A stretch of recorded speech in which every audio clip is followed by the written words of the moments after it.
Opening day is right around the corner for Carolina baseball.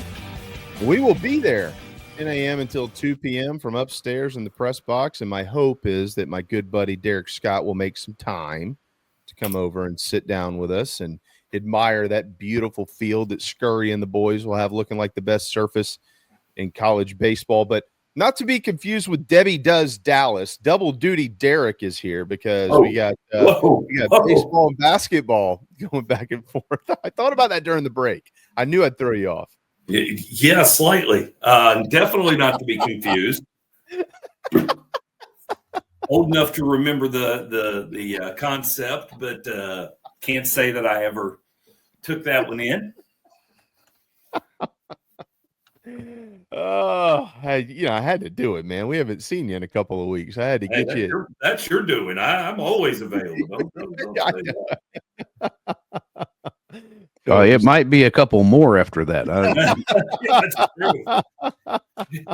Phil, JB wants me to come hang out in the press box, and then he's dropping Debbie Does Dallas. Might be busy next Friday. Don't know. Yeah, well, we were going to the break. I said, shoot, man, Derek's about to pull double duty Derek, and it just hit me. Yeah. That's what happens when you spend time around JC. So, yeah, that's it. I'm deflecting. If you can't tell.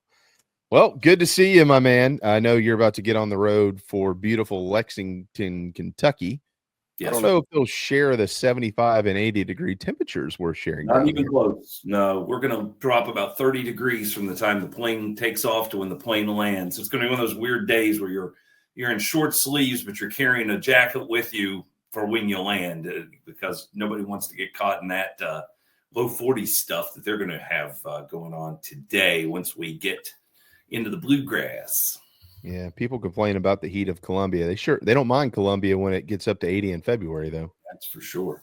Well, okay, we'll touch on some baseball with you here in just a little bit too. Obviously, gearing up towards that season, but there's some good news, and then there's some bad news, right? The bad news, we'll start with that, is what it is. Carolina has not won a game with as close as they've come so many times in the SEC. The good news is they get to play Kentucky. They're used to beating them, Derek. Lamont Paris has got this thing down. He's done it twice in a row. They smoked them last year when they were number 6 and showed up to the CLA. His first season, they went up there. No big deal. We need to beat Kentucky. Where are we going, Rupp? Yeah, we'll handle that. Now, I don't know what the pulse of the Wildcats is. Does anybody? I mean, are they an angry bunch of Wildcats? Or are they kind of losing their way? I don't know what this thing's going to look like tomorrow. Yeah, I don't think anybody does. But yeah, I asked LP last night, does he ever think about the fact that you're 2-0 against a program with the nation's all-time best winning percentage? That's pretty unique. His first ever SEC win came at Rupp Arena. I remember when that happened 2 years ago, telling him, I haven't done the research, but I'm going to go out on a limb and say you may be the only guy alive who can say I didn't coach at Kentucky, but my first SEC win was at Rupp. I mean, that's a truly unique accomplishment. And so we'll go back in there. And Mark Pope was one of the best stories in college basketball this year, with coming home to where he was once the team captain for a national title team and completely rebuilding the roster and having them rolling, knocking off Duke and, a ton of big wins, Gonzaga and Louisville, and got off to a good start in league play. And then, like everybody else in this league, seemingly, other than Auburn, I guess, they have found a rough stretch. They have lost 4 of 5, and they are banged up right now. And I'm with you. I'm real curious about what version of Kentucky we get, because their offense has been elite from day one. Their defense has been bad of late, not throughout the season, but of late. Really bad.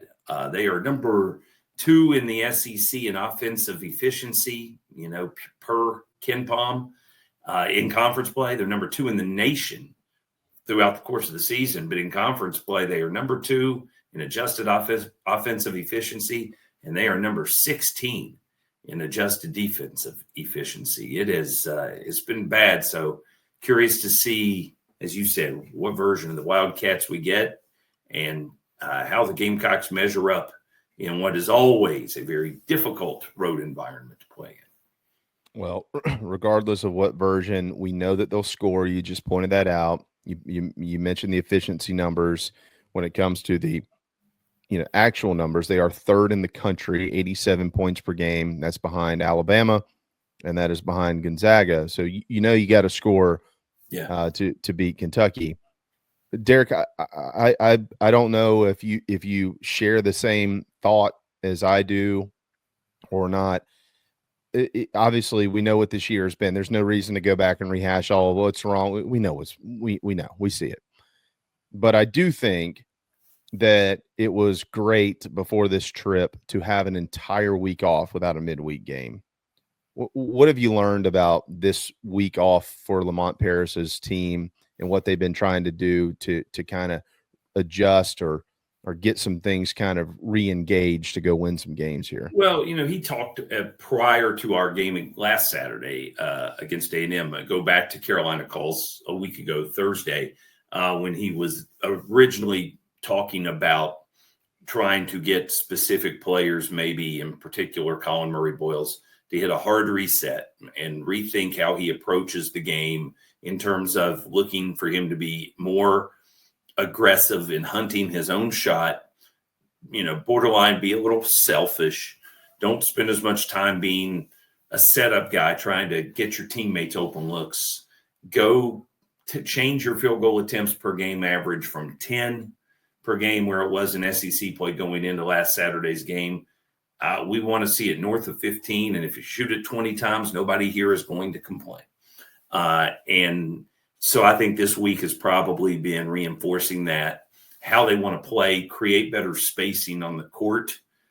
Because if you want Collin to do that, you can't have the lane clogged up with defenders, which means you got to space better. And if you space better, that means you got to have more guys out there who are capable of hitting perimeter shots. And I think that's one reason why we saw more minutes for Jordan Butler against A&M, and I suspect that will be something we see again moving forward because if Jordan's on the floor as a 7-footer, he's more apt to be hanging around the arc than he is the paint, and that's beneficial for Collin to be able to have more room to maneuver. And then I think the second piece of that is you're looking at Jamarii Thomas and telling him similarly, be aggressive. You're probably the guy who should have the second most field goal attempts in every game right now. It's really going to come down to those two guys setting the tone and trying to drive the offense. And then at the same time, telling everyone else out there, find your spot, get back to playing in a way that you're comfortable. Because I feel like there's been some guys who have been, forced outside of their comfort zone by the lack of weapons and, guys who are being asked to do more than they are, maybe either capable of or comfortable with. And it's created some really rough stretches here for some of these individuals. And that's not good for the team concept either. So let's get them back into playing, secondary roles and doing things that we've seen them do over the last couple of years and be productive without asking them too much of them. Yeah. Derek, you hit the nail on the head in the pregame last Saturday. I was listening to you talk about Jordan Butler, and both you and Casey agreed that Jordan Butler, y'all kind of circled him as, he's probably a guy who's going to get in here early, and he did, and try to knock down some threes, and I think he did hit one or two, right? Yeah, he did. So you were, as you usually are, we're right about that.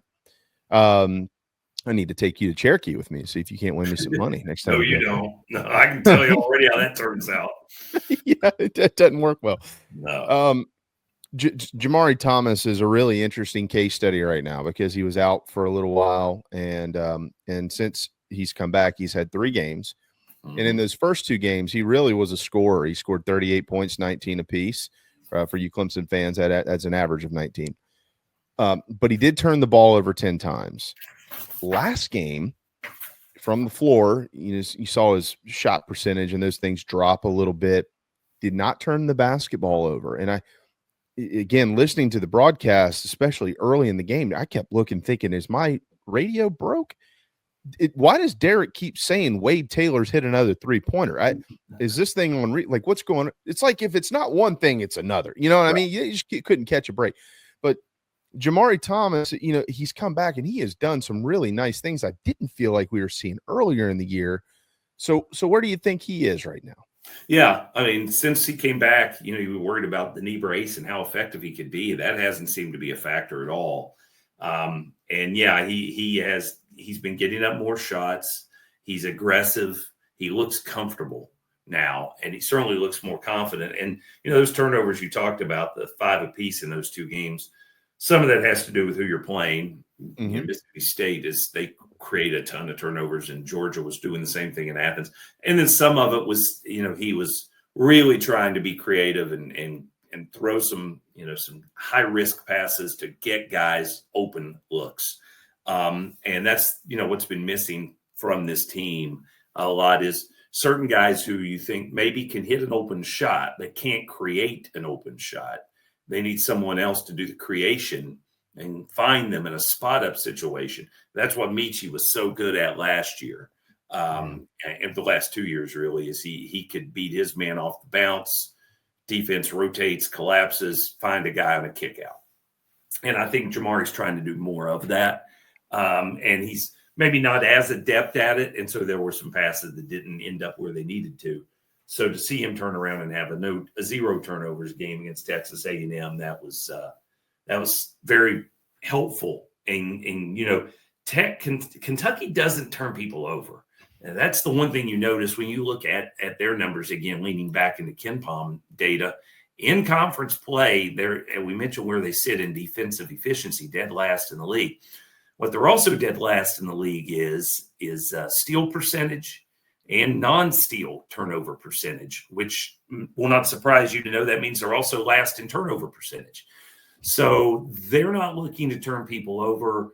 A lot of that probably is style of defense, but it also probably is the absence right now of Lamont Butler, who we have not gotten anything official, but I suspect he won't be in the lineup again. He's their best defensively, and he's the guy who's guarding your point guard. So Jamari's life gets a little easier without Butler on the court. And so, yeah, he's trending in the right direction, and you need that. You need to have 2 guys, at least, who have it really going for you to win in this league night tonight. And those are the 2 that have the best ability to do it for South Carolina. Tying this in, we've talked about Jamarii and we've talked about Collin. Correct me if I'm wrong, Derek, but it's either maybe 3 of the last 4 or 4 of the last 5 or something like that. But I felt like within the first minute or 2 of the game, Collin Murray-Boyles has fired one up from long range, and he's knocked down a couple of those. Have you learned anything about the strategy behind that? No, I don't think there's some commitment to it. I don't think they're telling him, we want to see you take the 3-pointer more often, but they are telling him that we want you to shoot more often. And if in the flow of the offense, you know how it is, I think sometimes all of us would say, if you're feeling like you're in rhythm and, you take that shot, you don't want to force it, but if it's in rhythm and you feel like, you've gotten a good pass in the pocket and they're not closing out on you, it doesn't hurt to let it rip. And I don't think that's going to become a major part of his offensive approach, but I think he's got to shoot it some to keep people honest and not have them sagging into the paint. And when you look at Kentucky's lineup, not to say they'll have the same 5 guys out there all the time, but once you get past Amari Williams, their 7-footer, they don't have anybody who is particularly built for guarding him. And that to me is going to be the intriguing part is, okay, how do they go about it? What's their matchup going to be for him? Because if you don't have the athletic ability to match his quickness and his footwork, or you don't have the bulk to manage him in the low post, that's where he can really have some of his best days, because there aren't a lot of guys that can match him in both of those capacities. There's some teams that have a guy like that. Mississippi State has Matthews, who was kind of, Collin's kryptonite these last 2 matchups with them this season. And Alabama had the big guy that came off the bench and was really a real factor in that game because he took Collin away to some degree, but there aren't many that exist like that in the college game. And so I don't see it on the Kentucky roster. We'll find out. Let's tie Nick Pringle into all this. I was a little surprised when I was looking at the numbers this morning. I just pulled them up again to make sure that I was as surprised as I thought I was. He's only attempted double-digit shots twice all season long. And when he does that, by the way, he's 13 of 21 in those 2 games for what it's worth. But if Collin is maybe a little bit more aggressive, as you mentioned, I mean, we all know he's the focal point for everybody that scouts South Carolina. If he tries to get up 4, 5, 6 more shots a game, what do you think that'll do for Nick Pringle? Not sure, but Nick's not built for that. I mean, he did not come here as a guy who people should have looked at. So he needs to be a double-digit scorer for this team. He had nothing in his background to tell you that was where it was going. His offense at Alabama he led them in dunks. Those don't happen usually off of your moves. That happens because someone else is either throwing you a lob off a pick and roll or driving and dishing after the defense has collapsed on you because you're Mark Sears and you're going to get all the attention. That's where he has found his offense. Well, that really doesn't – I'm not sure those opportunities exist in this South Carolina offense. And how many guys do you know of right now who anywhere in college basketball are polished back to the basket offensive forces? Nobody – I mean, we talked about that on the radio show last night because one of our regulars on the show, John, asked about it. Nobody does it. I mean, it's really rare that you see somebody in a old school post up, back to the basket, asking for the basketball, then has the ability to go over one shoulder or the other with a jump hook or up and under. Those moves don't show up a lot. And I don't know that that's something that Nick's got a lot of. So there are limitations on how he can score because he's not a jump shooter either. So, yeah, I don't think that's necessarily a bad thing if Collin's taking more shots and that means, maybe less opportunities for Nick. I don't know that it does mean less opportunities for Nick. I think he'll find his as a byproduct of what Collin can do because Collin, no matter how much you want him to be the most aggressive guy in the world, he's still so unselfish. He's going to think pass if the defense collapses on him. So the opportunities could still come about in that manner. Yeah, and that's kind of what I was getting at there too. If Collin's around the rim and there's shots going up, Nick Pringle's good around the rim. I mean, that's his mojo. Maybe there's an opportunity for those guys to be able to do. I mean, collectively, if you're getting, I don't know, Derek, 22, 23 shots, 22 to 25 shots a game out of Nick Pringle and Collin Murray-Boyles with the percentage of which they get the ball in the hoop in whatever way that is, as long as the attention's on those guys, you're going to have open dudes out there to be able to take some shots. Now, whether they hit them or not, that's another story, but they'll be there. The other thing with Nick is it's energy. I mean, you look at those, you mentioned it, 2 games he shot double figures, Clemson, Auburn. Both of those were really good games for South Carolina. Yeah. Both of those were games where he came out with a level of energy that was noticeably beyond what the norm is. The last time out against A&M was a low-energy game for him. He just did not seem to be there, to be in the flow of it. And that happens. I mean, nobody's got it at 100% every single day. But I'd like to think, we've seen a lot of guys in the past get pretty jacked up to go play at Rupp Arena. Now, Nick's done it. He's been there. It's not going to be new to him. But it's still Kentucky, man. And most of us still grow up hearing so much about Big Blue that there might be that extra bounce, that little extra something in your step. And certainly that's my hope that we see that from him and from all these guys tomorrow. Final one here on hoops. What has Coach's message been to this group with everything that they've endured thus far? Well, I think he just wants them to keep playing. He's working on things with them, correcting some things. But the reality of it is, he mentioned this last night. He goes, there are teams that lose 9 in a row that are taking beatings, and you don't see the light at the end of the tunnel. You don't see hope because that is not this team. And he keeps trying to reinforce that with them. Guys, look around this league. Yeah. You win 3 or 4 in a row, and it changes the whole perception of what you can accomplish. And think how close you are right now to wins against a lot of the best teams in this league. We just need to keep plugging at it, and it can turn pretty quickly. Once you find that whatever it is, you got to find to kick the door down and break through. Stack a few of those up, you're going to feel a lot different about yourself, even though it might not require a huge change. It's a possession here or there that has kept South Carolina out of the win column, especially if you look at, the home games against A&M, Mississippi State, Florida, and Auburn. Those are all ranked teams, and those are all games where you were right there, man. You just needed to make one more play, and you couldn't do it. So if you find a way to make it on Saturday, that'll make you feel a lot better about things from a confidence level too. Yeah, you throw those in there, Vanderbilt. If they won 4 of those 5, they'd be at 4-5, 14-8. They'd be in the tournament today, which is just crazy to even think about. Well, they tip at noon tomorrow. So hope if this happens, if they can pull it off, this will be the second time in program history that Carolina basketball has won 3 in a row versus the Wildcats. They did it 08-09, and then they had that one to begin the first one, I think, or it might have been the only one that year, the 09-10 season, the upset, 68-62. Yep.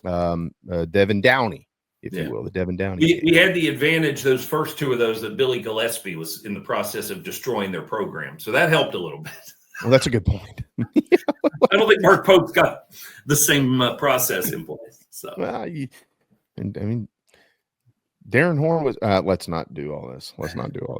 All right, real quick, we'll get more baseball with you next week because I know you've got you got a day job. You're the voice of Gamecock basketball. You're the voice of Gamecock baseball. I know you know the team and all those things. But what are you most looking forward to about next weekend? Just working with Paul Mainieri and his staff and finding out what that's like day to day. Because I know when I talk to him, I come away every time feeling like, man, this guy has commitments. He has vision on what he wants and what he thinks guys can be. And the one thing I don't worry about with him is, we're not going to see the panic button hit. If there's a rough stretch of the season, he's been around too much. He's seen too much to worry about a short burst, a short sample size. And I think that'll benefit this team, that there is confidence in the dugout and there's calmness and a belief that we're doing the way we need to be doing it. So just stay the course. I think guys will benefit from seeing that, and they'll feel that vibe in the dugout. And then it's just exploratory, man. Let's see what he can do with some guys, because he's got some folks he has big belief in. And, you get beyond Ethan Petrie, obviously. He's got some guys he feels pretty strongly about that he thinks can take big steps forward. And I want to see how that looks once we start doing it for real next Friday. His honesty about his team is really notable. We talked to him this week, and of course he gave us some 2/3 of the rotation, at least the opening rotation. But aside from that those were the headlines. Every player he talked about, it was an honest assessment of where that guy is. Yeah, I mean, I love that about him. It's like, we came out of fall ball and he was saying Eli Jersenbeck's, our best option right now to be our Friday guy. And 1 week into spring scrimmages, he was basically not even including Eli in the conversation about the weekend because he didn't like what he saw from him. And more of that may have been approach than anything of production. And he wants to see better in that regard because he knows how talented the guy is, but he's not going to give it to him. And so that's exactly what I like, is he gives you an honest assessment about everybody, what they have to work on, whether they've been doing well. He'll tell you that Will Tippett had the best fall of anybody and that he has really struggled to field his position at second base so far in the spring. So, the guys know where they stand because he's very consistent in sharing that information with all of us. Yeah, he's not sharing that with us if it wasn't already shared with them. He's an old school guy. There's no doubt about it. Well, Derek, I look forward to seeing you. I'm actually coming up today for Holbrook's thing tonight, and I'm going to go see the guys tomorrow. Go watch them scrimmage a little bit. Next week, we get to watch them actually do it. Enjoy that. It'll be a great day at the ballpark. Yeah, it should be. And we'll have you in the earpiece tomorrow. And then here before long, somehow, some way, I don't know how you're going to do it, but you'll be going back and forth. So we'll get all that figured out down the road. I guess Cade will be in there sometimes when you're not. Yep. Cade will handle next Saturday and a bunch of games after that. So. It is a pleasure, as always. Have fun in the Bluegrass. Bring home that first one in the third consecutive over the Wildcats. That'd be neat. That'd be neat. Yeah. All right, man. Brother. You too. Have a good weekend. Hey. Yes, sir. There you go. The great voice of Carolina baseball and basketball, Derek Scott. Derek Scott.